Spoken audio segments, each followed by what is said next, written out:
Okay, local swell trackers, time's marching on November 8th. This will take us out about a week to 2 weeks. I just wanted to start off with a little hind casting. This puppy rod here brought in some 8-foot waves for the HIC Pro earlier in the week. We had a little follow-up. You see that little fetch right there on the heels of that bigger storm? That brought us up to 2 to 4 on Wednesday.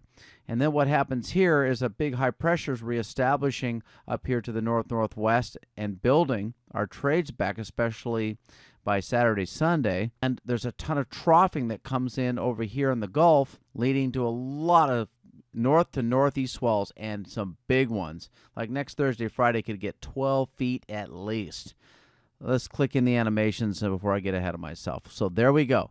Those were our northwesters. Now here's the next one that formed up last Tuesday the 5th.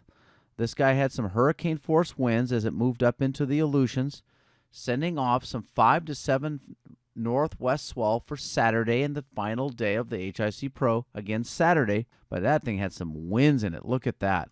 Now, as that one fades out, I wanted to show you this Category 5 Super Typhoon Haiyan, which is hitting the Philippines right now. This is from Thursday, and that thing's actually making landfall now. They're 18 hours ahead. Thoughts and prayers go out to the Philippines, especially the Surigao, the surfing capital, and everybody down there. We're thinking about you. Clicking in the animations, there she goes, slamming into the coast, and with sustained winds of 195 to 225 for about 3 to 5 hours.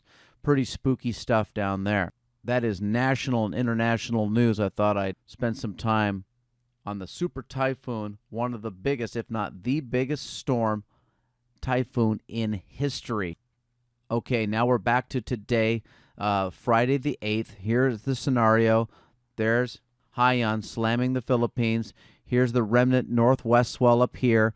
And here's some of this north swell. And clicking in the animations, watch this. This is that Sunday, Monday northeast swell here of 11 seconds, 12 seconds, should get 10 feet.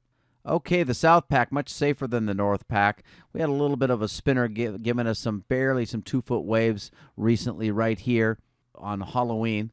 Clicking in the animation, you can see just barely. And this down here was too zonal for us to get. It's just been all background stuff. Then take a look.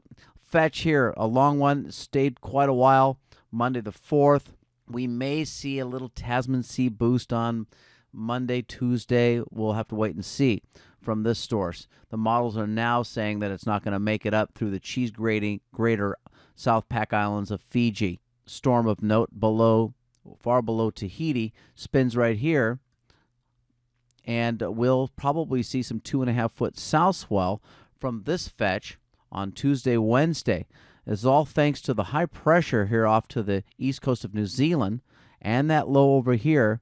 And between them, that increases that pressure gradient right between them. When they think of fetches, they usually leave out how a high can support that low in bringing waves. This is a perfect scenario to show you how that can happen in both hemispheres. Now bringing the models current. There's that high pressure there that I just wanted to show you. And it's sticking around because it's that season.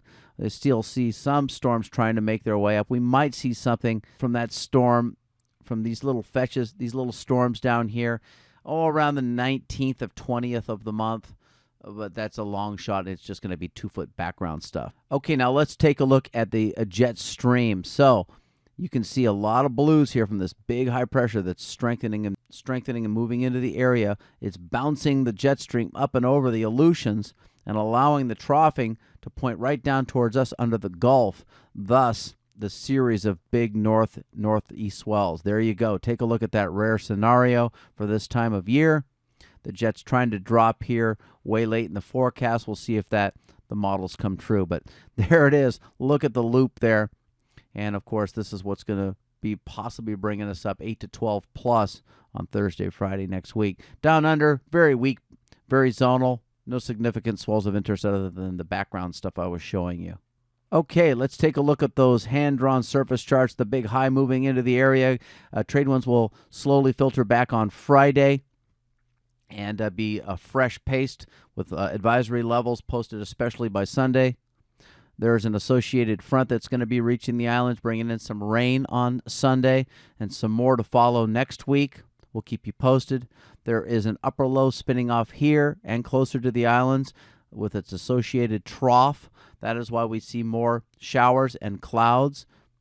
That area of troughiness right there, this low, is pulling up clouds from the intertropical convergence zone, so we have those high cirrus that you may have noticed, and they have been obscuring the clouds below. Let me show you what I mean. Okay, take a look. There's that disturbance right up here. There's the higher wisps, and then you can barely see the east-northeast track of the lower level clouds. And this is all, again, due to the elongated area of low pressure from the upper regions to the lower region. Now let's show you what it looks like on the wet water vapor loop. It's much easier to see the upper levels. There's the spinner out here. Here's the spinner here. This is the one that's pulling in the cloud from the higher levels and from the intertropical convergence zone. That's just where the trades from the south pack meet the trades from the north pack. And they're right up over us because they've been pulled up. They're much further south normally. And that is creating some weather for us. And this is a prettier look at the overall areas of storminess. And here they come from up here in the North Pack down the Gulf and to us later. Out front, bringing rain for Sunday. Highs about 85, lows about 70. Winds will be veering northeast, especially over the weekend, Sunday, Monday, and be strong. Right now you can see a little bit more showers than we're used to. And there's your weather, your waves. Be safe out there, and we'll catch you back here at the end of next week. Aloha.